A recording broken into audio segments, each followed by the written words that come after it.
রঞ্জিত দেববর্মা ত্রিপুরা মাথার সুপ্রিমো মহারাজ প্রদ্যুৎ কিশোর মানিক্যের সঙ্গে এখনো আমার সঙ্গে কারেকশন ত্রিপুরা মাথার এই ধরনের কোনো সিদ্ধান্ত আমাদেরকে জানানো হয়নি।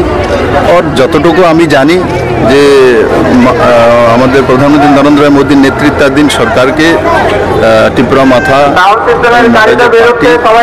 সাপোর্ট করে ভারতবর্ষের হিতে এবং মানুষের কল্যাণের জন্য।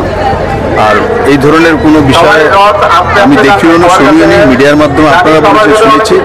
আর রঞ্জিত বাবু তার ডিক্লেয়ার করার জন্য সঠিক ব্যক্তিও না, তো স্বাভাবিকভাবে মহারাজ প্রদ্যুৎ কিশোর মানিক্য যেটা বলে সেটাই হয় না। আর সেগুলোর বিষয় মহারাজও জানেন, মহারাজের পার্টিও জানে, সবাই জানে। আর সবাইকে সব কিছু বলা সম্ভব না, যেটা নিয়ম আছে সেইভাবেই হবে।